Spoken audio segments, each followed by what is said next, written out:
કેમ છે બાળકો, મજામાં? જો છેલ્લા લેક્ચરથી આપણે કૂટ પ્રશ્નો શરૂ થયા છે. તમે રેગ્યુલર તૈયાર કરતા જ હશો, બરાબર છે? હવે આજે જે આગળ કૂટ પ્રશ્ન લઉં છું એ બધા જ આઈએમપી લખીશ, દરેક દાખલાની બાજુમાં આઈએમપી છે એમ. પણ પહેલાં જ તમને કહી દઉં છું કે આજે જેટલા કૂટ પ્રશ્ન લઈશ બધા આઈએમપી છે, અને આઈએમપી નહીં, મોસ્ટ આઈએમપી છે. એટલે આજના કૂટ પ્રશ્ન તો દરેક વિદ્યાર્થીએ આજે ને આજે ગોખી નાખ્યા એ હદે તૈયાર કરી દેવાના. ગોખવાનું નથી કહેતો, પણ એ હદે તૈયાર કરવાના કે ગમે ત્યારે કોઈ પૂછે આ દાખલા તો આવડતા જ હોય. મેક્સિમમ ચાન્સ આજના દાખલામાંથી એક દાખલો પૂછાવાના હોય છે. ક્લિયર બધા? તો કરીશું આગળ. હવે જોજો, દાખલા નંબર 18,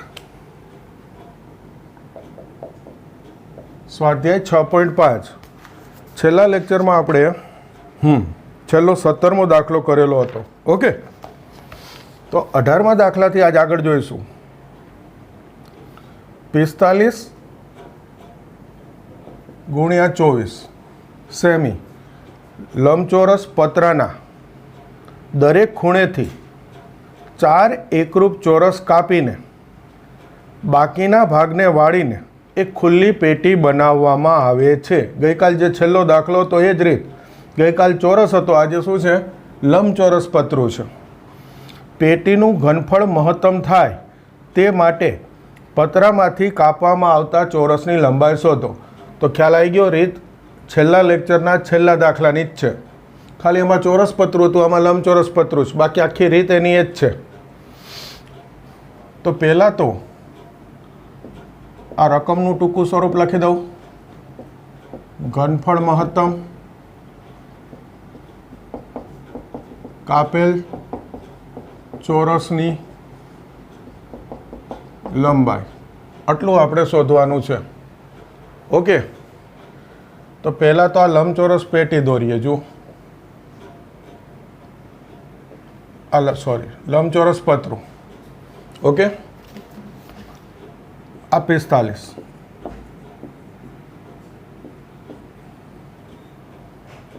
આ 24. 45 બાય 24 એનો અર્થ લંબાઈ 45, પહોળાઈ 24.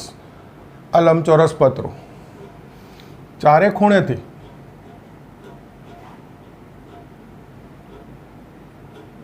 એકરૂપ ચોરસ કાપવાના છે.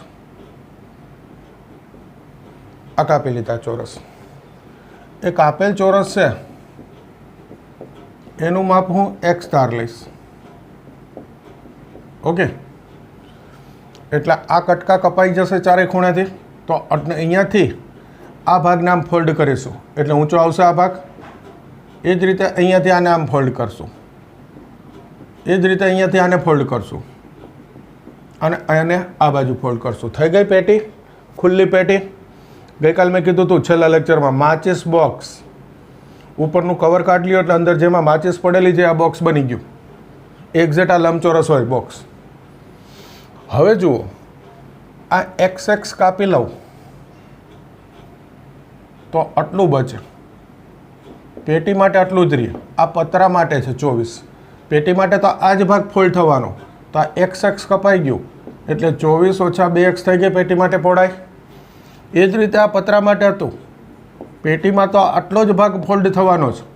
તો પેટીની લંબાઈ 45, એમાંથી આ XX 2x કપાઈ ગયા. થઈ ગઈ પેટીની લંબાઈ. અને આને હું ફોલ્ડ કરું છું, આ માપ x છે એ ફોલ્ડ થાય છે, તો ઊંચાઈ કેટલી થઈ જશે? x. બોલો, ખ્યાલ આવી ગયો આકૃતિનો? તો હવે જરા એ દાખલો શરૂ કરી દઈએ. ધારો કે કાપેલ ચોરસની લંબાઈ x સેમી છે. તેથી પેટીની ઊંચાઈ એ પહેલાં જ લખી નાખું x સેમી. લંબાઈ તો કે આ 45 ઓછા 2x અને પહોળાઈ તો કે આ 24 ઓછા 2x,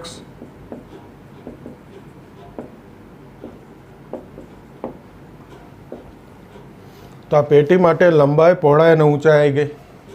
હવે ઘનફળ જોઈએ છે.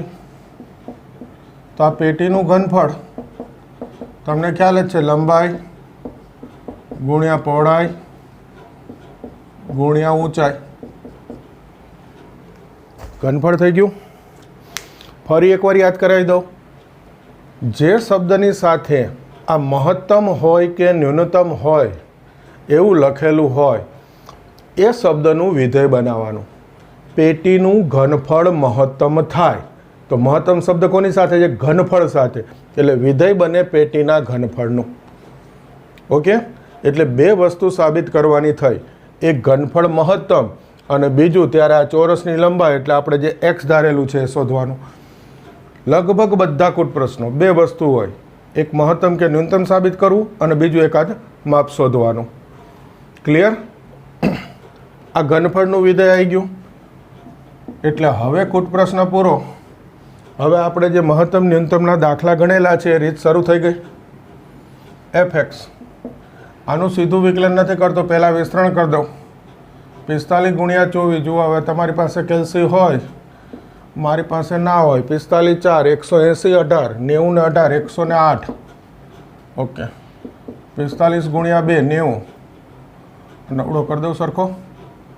24 દુ 48x અને 2 ગુણ્યા 2 એટલે 4x વર્ગ. થઈ ગયું. હવે આ એક્સ ગુણાઈ પહેલાં આ લખું તો 4x ઘન.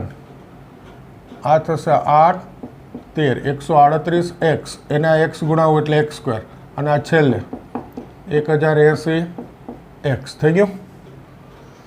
તો આ વિધેય બની ગયું fx. હવે બે વિકલન f ડેશ x 4 3 12x વર્ગ 16 7 2 x. આનું વિકલન 2x એટલે બે આને ગુણાવી દીધા. આ એક્સનું વિકલન 1 એટલે 1080.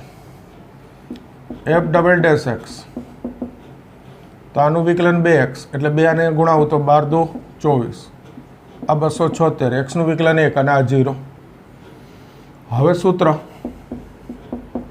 પહેલું વિકલન f ડેશ x બરાબર 0. આના બરાબર 0 મૂકીશું. 12x વર્ગ ઓછા 276x વત્તા 1080 0. 12થી ભાગી દઈએ x સ્ક્વેર. 12 2 24 12 3 36 12 9 108. 90 ભાગ સરવાળો 23. અવયવ આવડે? બોલો જોઈએ 90 ભાગ. 18 5 90. 18 ને 5 23. તો આ 1 ઓછા 18, આ 1 ઓછા 5. તો આના પરથી x બરાબર 18 અથવા x બરાબર 5 થઈ ગયું. હવે જુઓ, આવા દાખલામાં તમે આપણે ગઈકાલે બી જોયું હતું, આ મોટી સંખ્યા આવે ને એ અહીંયા મૂકીને જોવાનું. 24 ઓછા 2x આ પહોળાઈ છે. 24 ઓછા 2 ગુણ્યા 18 એટલે 36. હવે 24 ઓછા 36 કરું તો ઓછા 12. આ ઋણ આવી ગયું, શક્ય નથી. કેન્સલ. આ ઓકે. તો એનો અર્થ x બરાબર 5. 5 લઈ જુઓ. 5 દુ 10. 24 ઓછા 10 14 છે, ધન છે, માપ શક્ય છે. x બરાબર 5 આવી ગયું. તેથી f ડબલ ડેશ 5. ડબલ ડેશમાં એક્સની કિંમત 5 મૂકું. 24 ગુણ્યા 5 ઓછા 276. 24 ગુણ્યા 5 120. 120 બાદ કરીએ 6 5 1 માઇનસ આ ઋણ છે. એનો અર્થ આ ઘનફળ મહત્તમ થાય. થઈ ગયું ઘનફળ મહત્તમ અથવા f ઓફ 5 મહત્તમ થાય. પણ હવે કોઈ પ્રશ્ન જે આ જ લખું છું, ઘનફળ મહત્તમ થાય. એક જવાબ આવી ગયો, ઘનફળ મહત્તમ. ત્યારે કાપેલ ચોરસની લંબાઈ x બરાબર 5. આ બીજો જવાબ રહ્યો. કૂટ પ્રશ્ન છે, આન્સર લખશું. કાપેલ ચોરસની લંબાઈ 5 સેમી હોય ત્યારે પેટીનું ઘનફળ મહત્તમ થાય. બોલો, ખ્યાલ આવે છે? સરસ દાખલો. ફરી એકવાર. હવે આ તો ખ્યાલ આવી ગયો છે, છતાં એકવાર કહી દઉં કે 45 ગુણ્યા 24, લંબાઈ 45, પહોળાઈ 24 હોય એવું એક લંબચોરસ પતરું. ચારે ખૂણેથી ચોરસ કાપીએ છીએ સરખી લંબાઈના, એટલે x લંબાઈના ચોરસ કાપું છું અને એક ખુલ્લી પેટી બનાવું છું. તો કે આ x કાપ્યા, આ ભાગ વધી ગયો, આ x ગયો તો કે 45 ઓછા 2x, આ x જશે 24માંથી, 24 ઓછા 2x. અને હવે આને આમ ફોલ્ડ કરીએ એટલે ઊંચાઈ જે આવે એ કેટલી આવી ગઈ? x. તો એ વર્ણન લખી નાખ્યું. તો આ પેટી માટે લંબાઈ, પહોળાઈ, ઊંચાઈ તો ઘનફળ એટલે ત્રણેયનો ગુણાકાર. પછી આ તો સાદુરૂપ છે, અહીંયા સુધી fx લાવી દીધું, બે વિકલન. હવે સૂત્ર પ્રમાણે f' બરાબર 0 એટલે આના બરાબર 0 મૂકો. જો આ 12થી ભાગી દેવાના એટલે સહેલું થઈ જાય. 90ના ભાગ 18/5. મોટો જવાબ હોય એ ચેક કરશો તો કે આ પહોળાઈ ઋણ થઈ જાય, શક્ય નથી પેટીની પહોળાઈ ઋણ, એટલે આ એક્સનું માપ 18 શક્ય નથી. તો x બરાબર 5. એ ડબલ ડેશમાં મૂકું એટલે ઋણ આવી ગયું. એ ઋણ આવે એટલે ઘનફળ મહત્તમ થઈ ગયું. ડબલ ડેશ ઋણ, વિધેય મહત્તમ. આન્સર લંબાઈ 5 સેમી હોય ત્યારે ઘનફળ મહત્તમ થાય. થઈ ગયા બંને? જોઈ લો સરસ રીતે.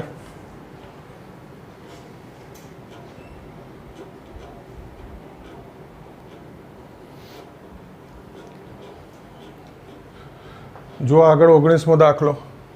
રકમ ટૂંકમાં લખેલી છે. નિયત વર્તુળમાં અંતર્ગત લંબચોરસમાં ચોરસનું ક્ષેત્રફળ મહત્તમ થાય. જોજો ખાસ, આ નિયત શબ્દ એનો અર્થ નિયત વર્તુળ એટલે આપેલું વર્તુળ, ટૂંકમાં એની ત્રિજ્યા અચળ થઈ ગઈ. એટલે આ નિયત શબ્દનો અર્થ એ કરવાનો કે આ વર્તુળની ત્રિજ્યા અચળ છે. વર્તુળ આપી દીધું છે, જે રકમમાં એમ કે નિયત, એનો અર્થ એ અચળ છે, આપી દીધેલું છે.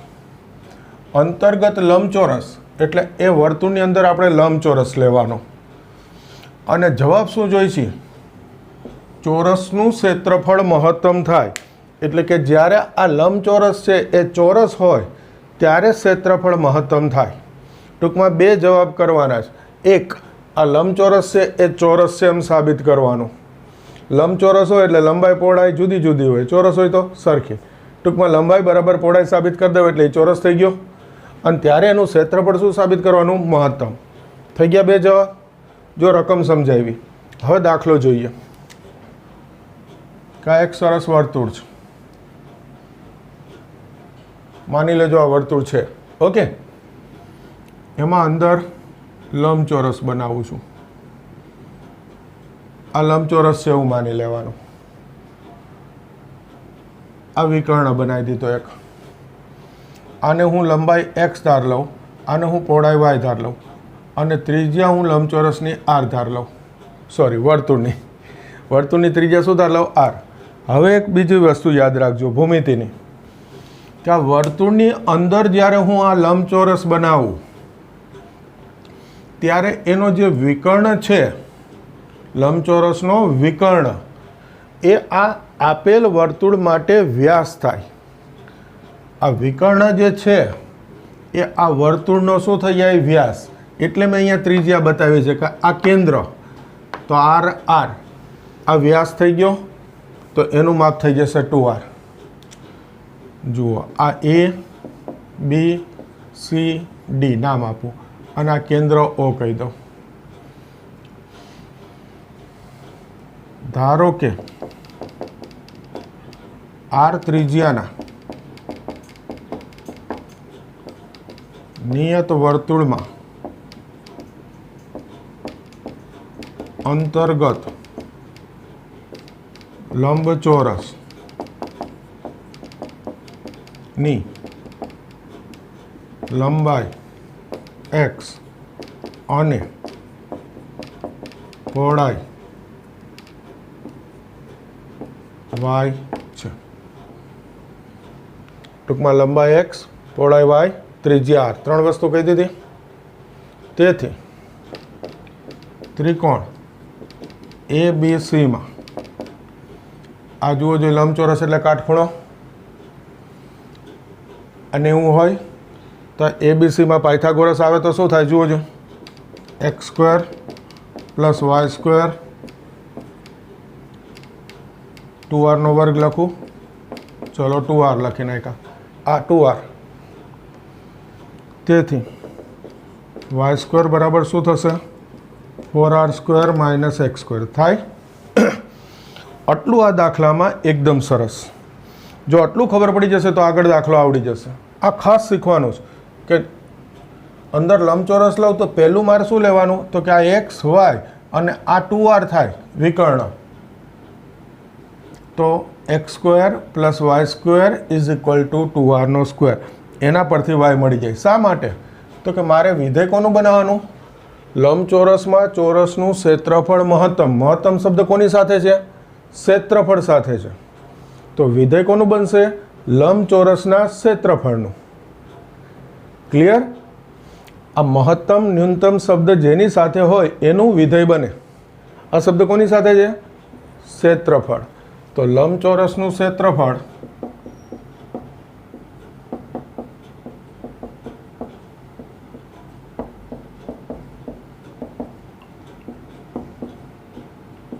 એટલે તો XY. ક્ષેત્રફળે કહી દીધું સામે XY. તો જો બે ચલ છે XY, તો એકમાંથી બીજામાં રૂપાંતર કરીને કિંમત મૂકવી જ પડે કુટ પ્રશ્નમાં. એટલે મેં અહીંયાથી y મેળવી રાખ્યો. જુઓ y² = 4r² - x². એટલે હું y ની કિંમત મૂકી દઉં તો વિધેય x નું થઈ જાય. a² = x² y². જો તમને એક બીજું સ્ટેપ બતાવું, એટલે મારે એક માહિતી આપી છે, આપી દઉં. પહેલાં વર્ગ નથી કરતો, ચલો તો અહીંયાથી y ની કિંમત મૂકીશ. y એટલે √ આવશે. કોઈ પણ જગ્યાએ તમે રેફરન્સ બુકમાં, સોલ્યુશનમાં કે ગમે તે ઉદાહરણમાં કે જુઓ ને, એટલે આવું હોય. એટલે મેં આ લખ્યું.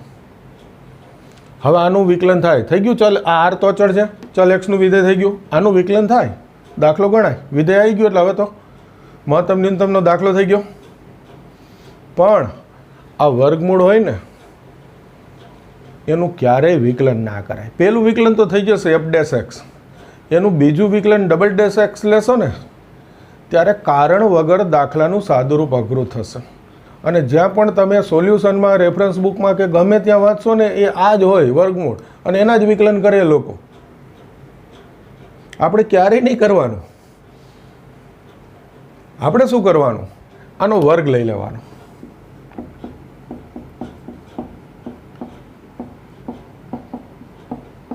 લીધો વર્ગ. હવે જુઓ, આ બી x નું વિધેય કહેવાય, આ બી x નું વિધેય કહેવાય. તમે આ a ને પણ fx લખી શકો ને આ a² ને પણ fx લખી શકો. આ અંદર ગુણાઈ દો. હવે જુઓ જો વિકલન સહેલું પડે કે નહીં, ખ્યાલ આવે છે? ક્યારેય બી વર્ગમૂળનું વિકલન નહીં કરવાનું. આ બતાવું તું એટલે મેં અત્યારે તો આ લખ્યું. હવે ખરેખર તમારે તો લખો ત્યારે શું કરવાનું ખબર છે, પહેલાં એ વર્ગ લખવાનો. એટલે a² = x² y², એટલે આ સીધો y² મૂકવાનો. ક્લિયર? આ y² સીધો, એટલે વર્ગમૂળ આવે જ નહીં. ખાસ ધ્યાન દોર્યું કે આ વર્ગમૂળના વિકલન ના કરવા. એ લોકો તો કરે, એને તમને ગણવા માટે આપવાનું છે. તમારે જાતે પેપરમાં તમારે ગણવાનું છે. એટલે તમારે એવું અઘરામ નહીં જવાનું, સહેલું પકડવાનું. ક્લિયર છે?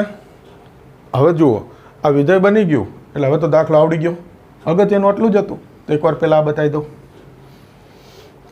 આ નિયત વર્તુળ એટલે ત્રિજ્યા અચળ, એમાં અંદર લંબચોરસ. તો પહેલું ભૂમિતિ એ ખબર હોવી જોઈએ કે આ લંબચોરસનો વિકર્ણ દોરું ને આ વર્તુળ માટે વ્યાસ થાય. એ ખબર હોય એટલે આ x ધાર લઉં, આ y ધાર લઉં ને ત્રિજ્યા r કહી દઉં. તો આ કાટકોણ ત્રિકોણમાં x² + y² = 2r². તો y² 4r² - x². ક્ષેત્રફળનું વિધેય બનાવવું તો કે ક્ષેત્રફળ એટલે x × y, લંબાઈ × પહોળાઈ. આ y ની કિંમત મૂકી દીધી એટલે આ વર્ગમૂળ લીધું. હમણાં જ મેં ના પાડેલી છે કે વર્ગમૂળ નહીં, એટલે વર્ગ કરી દીધો. વર્ગ કરવું એટલે વર્ગમૂળ નીકળી ગયું. પછી આ x² અંદર ગુણાઈ દીધો, વિધેય થઈ ગયું. સરસ.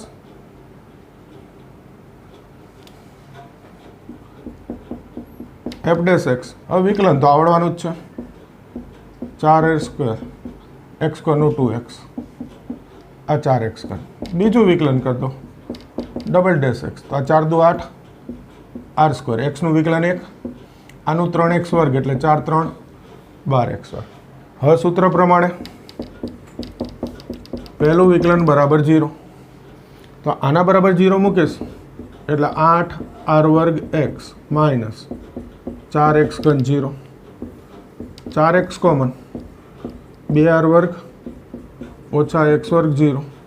આ x 0 તો એની લંબાઈ છે, એનો અર્થ 2r² ઓછા x² બરાબર 0. તો x² બરાબર 2r². તો x બરાબર શું થઈ ગયું? √2r. x આવી ગયો, ડબલ ડેશમાં મૂકી દઉં 8r² ઓછા 12 x² એટલે 2r². તો 8 ઓછા 24 ઓછા 16r². ડબલ ડેશ ઋણ આવી ગયું. એનો અર્થ આ ક્ષેત્રફળ કેવું થઈ ગયું? મહત્તમ થઈ ગયું. ક્ષેત્રફળ મહત્તમ. જો પછી તો સાવ સહેલો દાખલો છે. એક જવાબ આવી ગયો, ક્ષેત્રફળ મહત્તમ છે. બીજો જવાબ ચોરસ છે એમ સાબિત કરવું છે. એટલે કે લંબાઈ બરાબર પહોળાઈ. તો x √2r છે તો y શોધી લો. અહીંયા મૂકીને જુઓ y² બરાબર 4r² માઇનસ x² પરથી y² 4r² માઇનસ x² એટલે 2r². તો આ શું થઈ ગયું? 2r². તો y બરાબર શું થઈ ગયું? √2r થઈ ગયું. અને તેથી x બરાબર y. x બરાબર y એનો અર્થ કે આ લંબચોરસ છે શું થઈ ગયો? ચોરસ. ક્ષેત્રફળ મહત્તમ, ચોરસ. બે જવાબ આવી ગયા. કૂટ પ્રશ્ન છે એટલે છેલ્લો વાક્યમાં જવાબ. હવે તમે લખી લેશો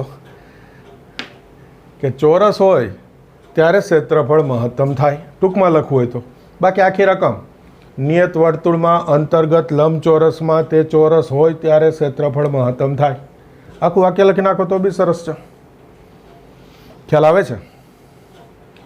હવે જો અહીંયા મેં એક મુદ્દો બતાવ્યો કે રીત આપણી જુદી આવશે. આપણે હંમેશા વર્ગ લઈને જ વિકલન કરશું. ક્યારેય હું વર્ગમૂળનું વિકલન નહીં કરું. ઘણા બધા દાખલામાં આવશે આવું. હંમેશા વર્ગ લઈને વિકલન કરવાનું. અને કોઈને એમ થતું હોય કે સર અમારે અહીંથી ડાયરેક્ટ વિકલન કરવું છે, કોઈ મને વાંધો નહીં. એકવાર ઘરે પહેલાં કરી જોજો. અને ખાસ કહું છું fxનું f'(x) તો થશે, f'(x) કરજો. ઓકે? પછી એવું લાગે કે આના કરતાં એ સારું છે તો કરજો, નહીંતર પછી આ કરી નાખજો. ક્લિયર? અને એના ઉપરથી એક બીજું ધ્યાન દો. મેં જ તમને રેફરન્સ બુક આપેલી છે BSA. એટલા દાખલા ગણવાની તમને આળસ થશે, મોટા છે દાખલા, કે BSAમાં જ જોઈ લેશું. આ રીતમાં મેં શરૂઆતમાં કીધું હતું કે BSAમાં જુદી રીત હશે. ફરી કહું છું કે આ કૂટ પ્રશ્ન તો 50% કૂટ પ્રશ્નમાં એ લોકોની રેફરન્સ બુકની રીત અલગ હશે અને આપણી રીત અલગ હશે. કોઈને રેફરન્સ બુકની રીત સમજાઈ જાય તો મને કોઈ પ્રોબ્લેમ નથી, પણ નહીં સમજાય એટલે આનો ચોપડો બનાવવો જરૂરી છે. આ આપણી નોટમાં લખેલું હોવું જોઈએ. છેલ્લે એક્ઝામના ટાઈમે નહીંતર કોકના ચોપડાની ઝેરોક્સ કઢાવવાનો વારો આવશે. રેફરન્સ બુક લઈને બેસશો, કશું સમજાશે નહીં. અત્યારથી ધ્યાન દોરું છું, સહેજ બી આળસ ના કરતા. સરસ નોટ બનાવવાની છે. આ હોમવર્ક મોકલો છો ને ફોટા પાડીને, ખાલી ખાલી નહીં, વ્યવસ્થિત બનાવવાની નોટ અને પછી એના ફોટા મોકલવાના. ઓકે? ધ્યાન રાખજો. મોટા ભાગના કૂટ પ્રશ્નમાં આપણી રીત બદલાઈ જાય એવું બને. ઓકે, જોઈ લો.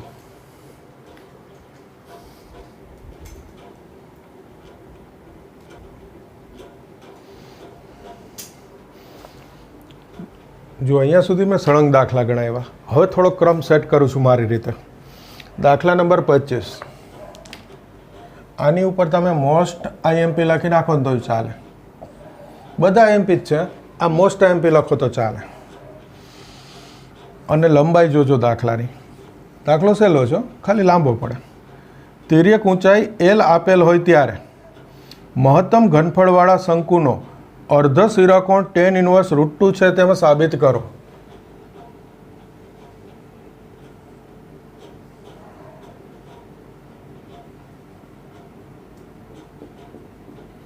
આ શંકુ, આ લંબ ઊંચાઈ h કહેવાય, તમને ખ્યાલ છે. આ પાયાની ત્રિજ્યા r અને આ તિર્યક ઊંચાઈ l આપેલ છે એમ લખ્યું છે રકમમાં, એનો અર્થ આ l અચળ છે. ફરીવાર રકમ જો, તિર્યક ઊંચાઈ l આપેલ હોય એનો અર્થ આ l અચળ. રકમ કે જે મહત્તમ ઘનફળવાળા, એટલે ઘનફળ કેવું સાબિત કરવાનું? મહત્તમ. તો વિધેય કોનું બનશે? ઘનફળનું. શંકુનો અર્ધ શિરાકોણ, જુઓ આ શંકુ આગળ જે ટોચ આગળ ખૂણો બને ને એને કહેવાય શિરાકોણ, આખો ખૂણો. અને આ વચ્ચે લંબ ઊંચાઈ દોરું ને, આ લંબ ઊંચાઈ છે એ આ દ્વિભાજક હોય ખૂણાનો, એટલે આ અડધો થઈ જાય ખૂણો. આને કહેવાય અર્ધ શિરાકોણ.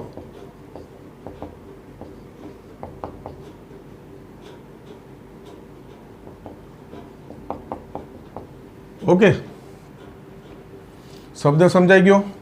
આ તિર્યક ઊંચાઈ આપેલ છે એનો અર્થ અચળ. આ પાયાની ત્રિજ્યા r, આ લંબ ઊંચાઈ h. આ ટોચ આગળનો આખો ખૂણો છે એને બોલાય શિરાકોણ. તો આ લંબ ઊંચાઈ દોરું એટલે દ્વિભાજક હોય, એટલે બે સરખા ભાગ થઈ ગયા, તો અડધો ખૂણો બોલાય અર્ધ શિરાકોણ. ક્લિયર? આમ તો આ તમે બધું ભણેલા છો ક્યાંક ભૂતકાળમાં. હવે આનું વર્ણન લખી દો.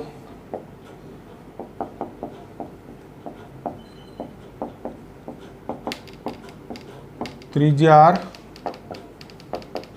ઊંચાઈ h અને અર્ધ શિરાકોણ થીટા છે. આધાર લીધો આપણે. તિર્યક ઊંચાઈ l આપેલ છે એનો અર્થ આ થઈ ગયો અચળ. આટલી રકમ છે. હવે આપણે શું જોઈએ છીએ? ઘનફળ જોઈએ છે. અહીંયા સેજ જગ્યા રાખું છું. ઘનફળ આ હમણાં આપણે બી ભણી ગયા, શંકુનું ઘનફળ યાદ છે સૂત્ર? 1/3 પાઈ r²h. ઘનફળ બી 1/3 પાઈ r²h. હવે જુઓ, આગળના દાખલામાં બે ચલ હતા, x અને y, લંબાઈ પહોળાઈ. y ની કિંમત મૂકી દીધી એટલે વિધેય x નું થઈ ગયું. એ જ રીતે લગભગ બધા દાખલામાં આવી જરૂર પડે કે બે ચલ હોય, અત્યારે r અને h છે, તો બેમાંથી એકની કિંમત મૂકી બીજાના સ્વરૂપમાં અને એક ચલનું વિધેય કરવું પડે. તો આ બેમાંથી એકની કિંમત મૂકવી છે આ શંકુના આધારે. તો તમને ખ્યાલ છે કે શંકુમાં પણ અહીંયા આ કાટકોણ ત્રિકોણ છે. r² + h² બરાબર l² થાય. તો આ r² છે એના બરાબર શું થઈ જાય? l² + h². તો જો તમે અહીંયા આ r² ની કિંમત મૂકી દો l² - h², તો આ વિધેય fh નું થઈ ગયું. જો h ચલ, આ પાઈ અચળ, l અચળ છે એવું રકમમાં આપેલું છે, તો ચલ શું થશે? h. કોઈ કહેશે સર h ની કિંમત મૂકીએ તો મૂકાય, પણ જુઓ h મૂકશો એટલે વર્ગમૂળ આવશે. વર્ગ લઈ પછી વિકલન કરો તોય ચાલે, પણ r² મારી પાસે સ્ક્વેર હતો તો આ મને સહેલું પડે એટલે હું આ મૂકીશ. આ પાઈ ભાગ્યા 3 તો અચળ છે, આ h ગુણાઈ દઉં, l² h માઇનસ h3 થઈ ગયું આ વિધેય fh. આટલું જ અગત્યનું હોય. હવે તો બે વિકલન કરતા આવડશે તમને બી. જો એકવાર ફરીથી, આ શંકુ ત્રિજ્યા r, લંબ ઊંચાઈ h અને તિર્યક ઊંચાઈ l અચળ આપેલું છે.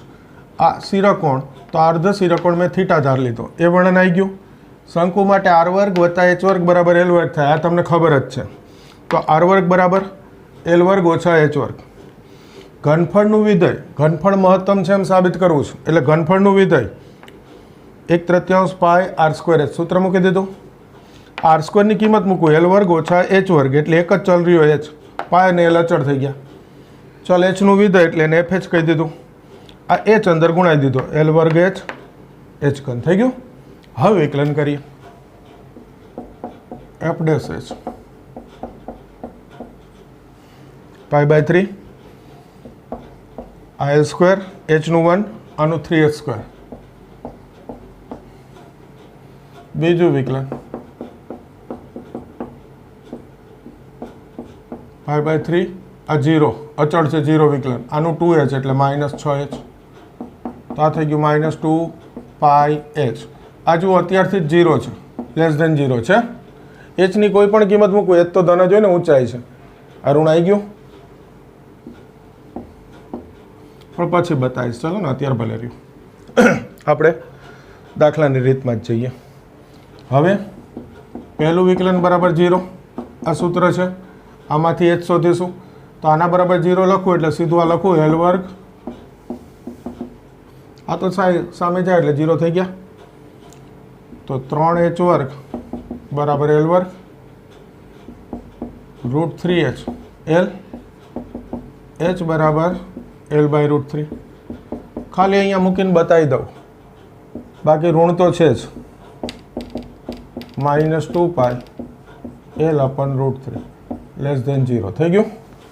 તેથી ઘનફળ મહત્તમ થાય. જોજો, એક જવાબ આવી ગયો. પછી તો સાવ સહેલું જ છે.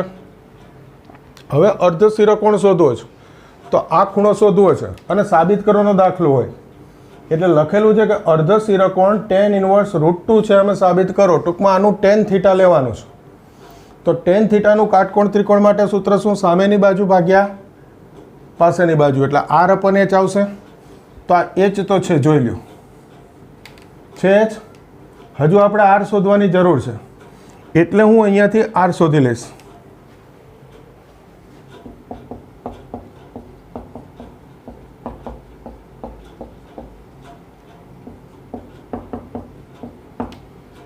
આ h ની કિંમત l/3 મૂકી દો અહીંયા. આને આના પરથી r² + h² બરાબર l².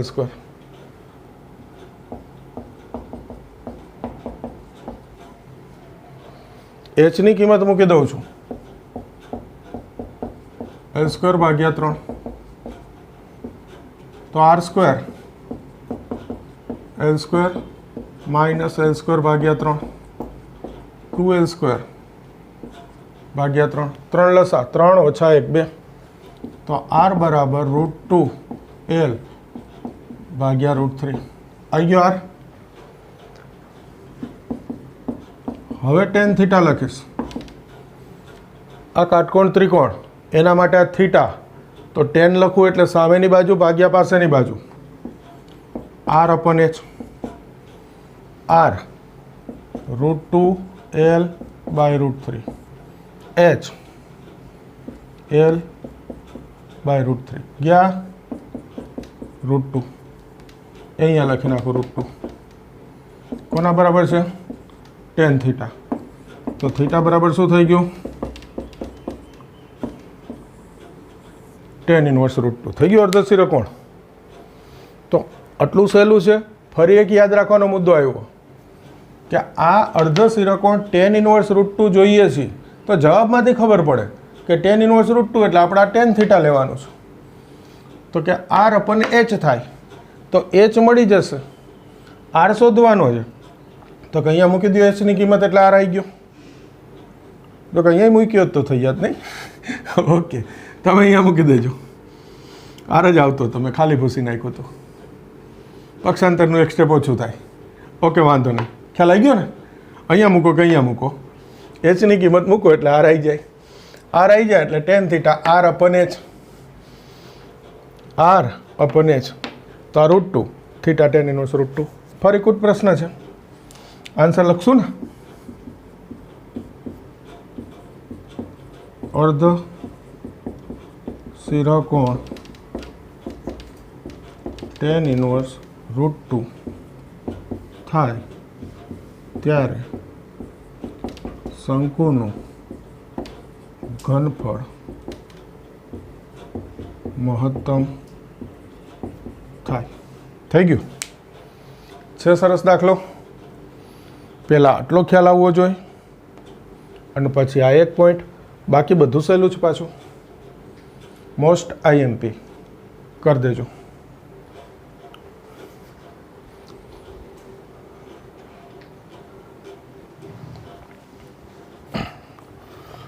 દાખલા નંબર 26 જોજો આગળ. લંબવૃત્તીય શંકુનું પૃષ્ઠફળ S આપેલ છે. ફરી શંકુ,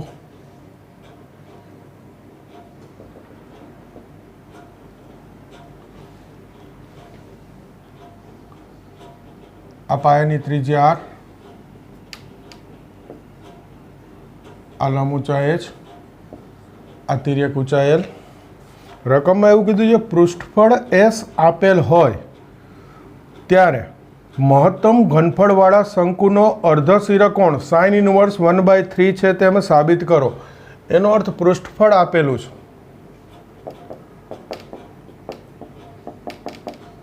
તો ધારી લઈશું શંકુની ત્રિજ્યા R, ઊંચાઈ H અને હજુ અને નહીં તિર્યક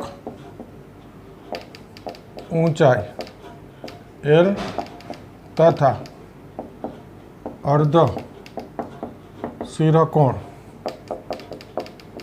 થીટા છે. પૃષ્ઠફળ S આપેલ છે. તો આ રકમનું વર્ણન થઈ ગયું. આ S આપેલ છે એનો અર્થ આ શંકુ માટે પૃષ્ઠફળ અચળ છે. તો પહેલાં આ પૃષ્ઠફળનો ઉપયોગ કરી દઉં. પૃષ્ઠફળ S તો πr_l વત્તા πr² થશે. હવે અહીંયા થોડી જગ્યા રાખું. ઓકે, આમાંથી જોશે એટલે ઘનફળ મહત્તમ સાબિત કરવાનું છે અને આ અર્ધ શિરકોણ થીટા છે એ sin ઇન્વર્સ 1/3 બતાવવાનો છે. બે જવાબ જોઈએ છે. તો પહેલું મહત્તમ શું છે? ઘનફળ. તો વિધેય કોનું બનાવીશું? ઘનફળ. તો ફરી શંકુનું ઘનફળ V 1/3 πr²h. બે ચલ છે R અને H. એક દૂર કરવો છે તો એના માટે આ જે અચળ આપેલું હોય એના પરથી જ થાય ને. તો આમાંથી કંઈક લાવવું છે તો હું આમાંથી L લાવી દઉં. જુઓ S માઇનસ πr² πrl લાવી દીધો. તો L બરાબર S માઇનસ πr² ભાગ્યા πr થશે. L મળી ગયો. હવે અહીંયા કંઈક L લાવવો છે. જુઓ આ R સ્વરૂપે છે. S અને પાઈ તો અચળ છે. ટૂંકમાં R રાખવાનો છે, Hની કિંમત મૂકવાની છે. તો V² કરી દઉં પહેલાં. π² ભાગ્યા 9 R² નો સ્ક્વેર 4 H². આગળ મેં એક જગ્યા બતાવ્યું હોય કે પહેલાં વર્ગમૂળ મૂકી પછી વર્ગ કરાય. આમાં પહેલાં વર્ગ કરી દીધો.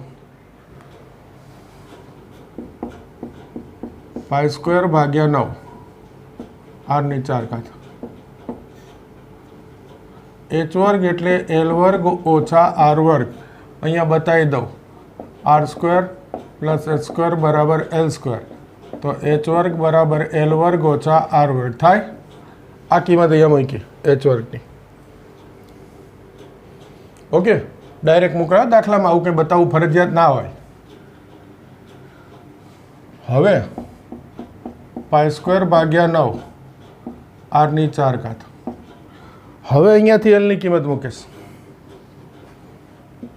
S માઇનસ πr² એનો સ્ક્વેર ભાગ્યા આનો વર્ગ અલગ લખી દઉં. π² R² માઇનસ R². બોલો ખ્યાલ આવે? આ L ની કિંમત અહીંયા મૂકું છું. π² ભાગ્યા 9 R ની 4. આ લસા લઉં છું ને આ વર્ગનું વિસ્તરણ કરું છું. S² 2S πr² પ્લસ આનો વર્ગ π² R ની 4. આને ગુણાવું એટલે માઇનસ π² R ની 4. ભાગ્યા પાઈ સ્ક્વેર આર સ્ક્વેર. આ લસા લીધો, આનું વિસ્તરણ કર્યું. ક્લિયર? અહીંયા ઉડાડી દો. પાઈ સ્ક્વેર જશે, એક આર સ્ક્વેર જશે, તો આર સ્ક્વેર ભાગ્યા 9. આ બે જશે તો આ બે રહેશે. એસ વર્ગ માઇનસ 2s પાઈ આર સ્ક્વેર. આ 1/9 ભલે રહ્યા, એસ વર્ગ આર વર્ગ આ અંદર જવા દીધા, માઇનસ 2s પાઈ આર સ્ક્વેર ગુણ્યા આર સ્ક્વેર, આરની 4 ઘાત. આર સ્ક્વેર અંદર ગુણાઈ દઉં તો આ વિધેય થઈ ગયું એફ આર. એસ પૃષ્ઠફળ અચળ છે, રકમમાં આપેલું છે. પાઈ તો અચળ છે જ, તો ચલ એક જ રહેશે આર. આટલો દાખલો સરસ. એકવાર ફરી આટલું બતાવી દઉં, પછી આગળ લો. હવે તો સહેલો થઈ જશે બે વિકલન. જુઓ, રકમ એવું કહે છે કે આપેલ પૃષ્ઠફળવાળા, એનો અર્થ પૃષ્ઠફળ એસ અચળ છે આપેલું, તો શંકુના પૃષ્ઠફળનું સૂત્ર પાઈ આર એલ વત્તા પાઈ આર સ્ક્વેર. આ અચળ છે એમ રકમમાં આપી દીધું છે. ક્લિયર? શંકુનું ઘનફળ મહત્તમ થાય ત્યારે અર્ધ શિરાકોણ સાઇન ઇનવર્સ 1/3 છે. તો ઘનફળ મહત્તમ છે, ઘનફળનું વિધેય બનાવવાનું છે. એટલે આ તો હવે તમને ખ્યાલ જ છે, ત્રિજ્યા આર, ઊંચાઈ એ, ઊંચાઈ એલ, અર્ધ શિરાકોણ થીટા, એ બધું તાર લીધું. વિધેય કોનું બનાવવાનું છે? ઘનફળનું. એટલે આટલું લખ્યું. હવે ઘનફળનું વિધેય લીધું, 1/3 પાઈ આર સ્ક્વેર એચ. ઘનફળનું સૂત્ર. આ બે ચલ છે, એકને દૂર કરવો છે, પણ એ દૂર કરવા માટે રકમમાં કંઈક આપેલું હોય એના પરથી જ થાય. તો કે રકમમાં તો આ છે, તો કે આમાંથી એલની કિંમત મૂકવી સહેલી પડે. 1 મિનિટ હો.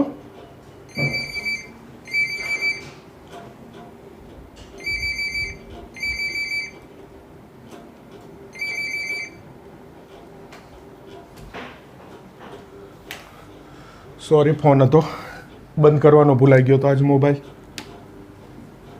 અહીંયાથી એલની કિંમત મૂકવાની સહેલી પડે, એટલે પહેલાં તો પક્ષાંતર કર્યું. આ પાઈ આર સ્ક્વેર આ બાજુ માઇનસ, આ પાઈ આર છેદમાં લઈ લીધા, એટલે એલ બરાબર આ મળી ગયું. ટૂંકમાં અહીંયા મારે એલ લાવી અને એલની કિંમત મૂકવી છે. અને બીજું, એલની કિંમતમાં ચલ સામે કયો છે? આર છે. આ એસ અને પાઈ તો અચળ છે, એટલે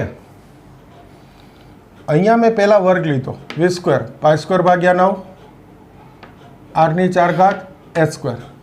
હવે આ એચ સ્ક્વેરનું સૂત્ર મૂક્યું, એલ વર્ગ ઓછા આર વર્ગ, અને પછી આ એલની કિંમત અહીંયા મૂકી દીધી. તો અંશનો વર્ગ અને છેદનો વર્ગ અલગ લખી નાખ્યો. હવે આ લસા લઉં તો પાઈ સ્ક્વેર આરની 4 ઘાત થશે. આનું વિસ્તરણ કરી દીધું.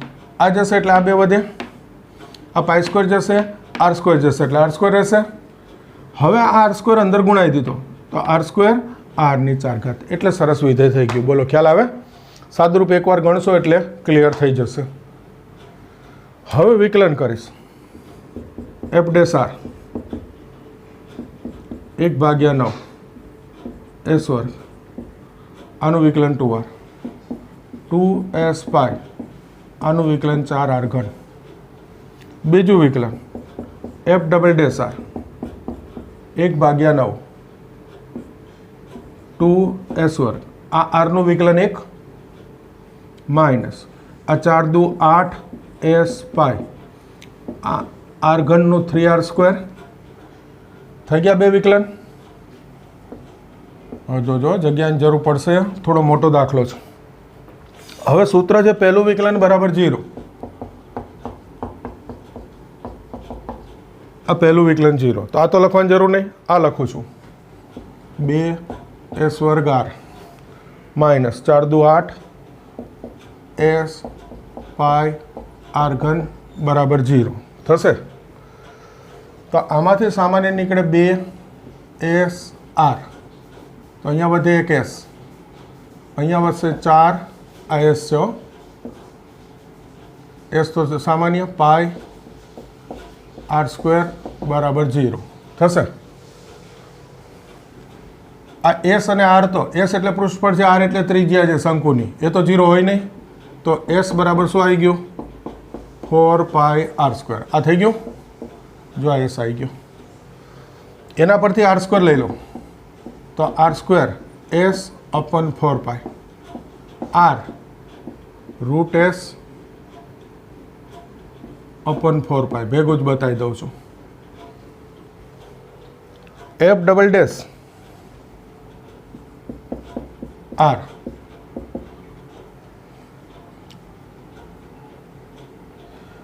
એક કામ કરો, આ દાખલામાં હજુ ઘણું લખવાનું છે, આટલું પહેલાં જોઈ લ્યો, પછી બોર્ડ ભૂસીને પાછો લખું છું.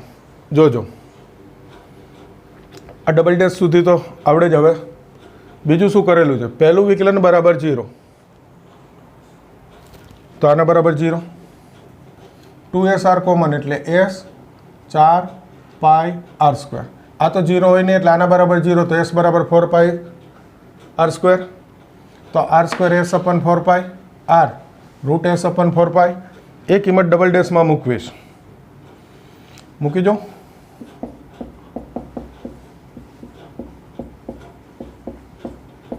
જોજો 1/9 2s વર્ગ માઇનસ 8s પાઈ, સોરી 8 3 24, 24 લખી નાખો, 24s પાઈ.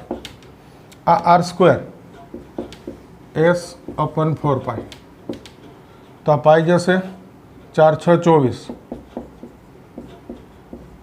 તો આ વધશે 6s વર્ગ.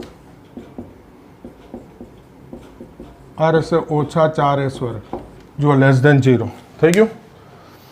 આ લેસ દેન 0 આવ્યું એનો અર્થ કોનું વિધેય હતું? ઘનફળનું. તો ઘનફળ શું થઈ ગયું? મહત્તમ. એક જવાબ આવી ગયો. હવે અર્ધ સિરકોણ લાવવો છે એટલે થોડુંક ભૂસવું પડશે. જો આ રાખું છું 1 મિનિટ, એટલે તમારે લખવા માટે અહીંયાથી લખી લેવાનું છે. ઓકે, હવે થોડું વધારાનું છે એ નીકાળી દઉં છું. આ બધું આટલું વધારાનું છે એ નીકાળું છું. અને અહીંયા વચ્ચે જોઉં તો આ બધું જ નકામું છે. આ વચ્ચેનું નીકાળી દઉં. જોજો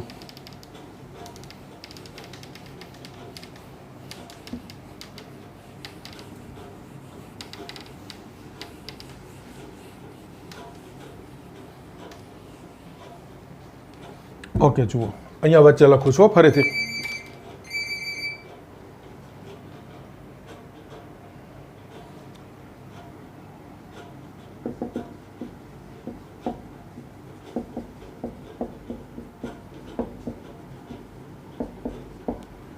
શું થઈ ગયું?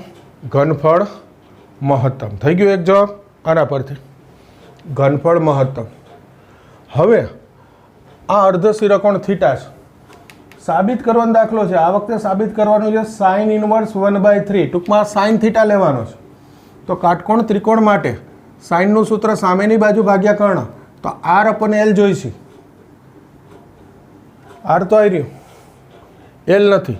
એની એક સરસ ટ્રીક બતાવું છું. જોજો, સાવ સહેલું પડે. આ એસનો ઉપયોગ કરવાનો અને અહીંયાથી આ એસનો ઉપયોગ કરવાનો. એ લખું. જોજો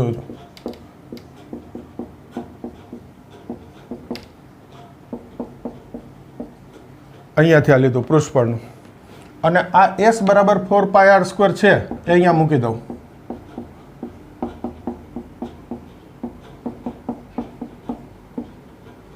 ક્લિયર? આ બે એસ સરખાઈ દીધા એમ સમજી લ્યો. આ ડાબી બાજુ લઈ લો તો 4 ઓછા 1 3 pi r square pi r l. આ પાઈ જશે, એક આર જશે, 3r બરાબર એલ. તો આર અપન એલ 1/3 થઈ ગયા. હવે લખીશ sign theta r upon L. જો આવી રહ્યું, સામેની બાજુ ભાગ્યા કર્ણ અને એનું મૂલ્ય મૂકી દઉં 1/3. આવી રહ્યું આર અપન એલ.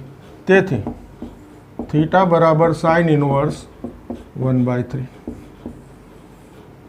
અને તેથી આન્સર, કોઈ પ્રશ્ન છે? આન્સર લખીશું અર્ધ સિરકોણ સાઇન ઇનવર્સ 1/3 થાય